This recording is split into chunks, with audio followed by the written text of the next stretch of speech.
Today we're going to talk a little bit about do-it-yourself plumbing. A lot of different projects you might be able to think you can tackle yourself, but before you decide to jump into it, make sure you have the proper tools and a little bit of mindset on what you're doing. When I go to a job, I make sure I'm gonna have everything that I need. If it comes to plumbing, water heater, copper pipe sweating, anything in that origin, I know I'm gonna have what I need to do it. If you don't think you're comfortable enough to do it yourself, don't try it, because you might run into a big mistake where it's gonna be hard to fix. If you're ever gonna tie into some water lines, try and hook up a hot water heater, make sure you shut off your main water. Don't try and jump into it and think you're just gonna come in here and cut it and fix it and be done with it. Here we got a water main back here in the back.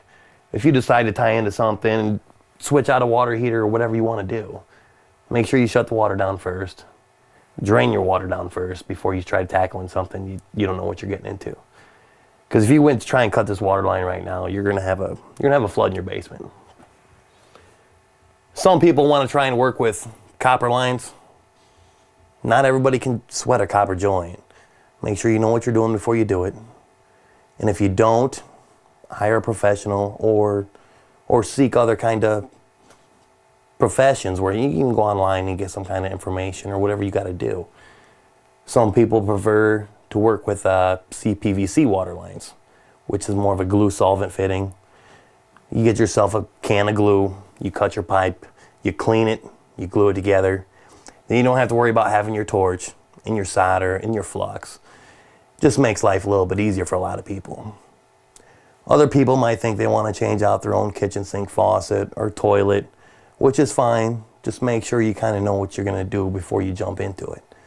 You don't want to go try and change a toilet and not exactly know what you're doing and then have it leak, ruin your floor, and then still have to call a plumber back to come back and do the job that you already tried to do once and make it cost twice as much. If I was coming to set a toilet for your house, I'm going to make sure that I shut down all your water lines. I'm going to pull your toilet up, get a nice wax ring.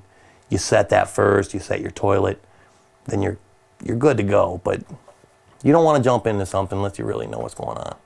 So that's what I come here today to try and explain to you. Make sure you have the right tools and the right materials for the job before you're trying to jump into something you might get head over heels involved with, because it could end up being a big mess for you.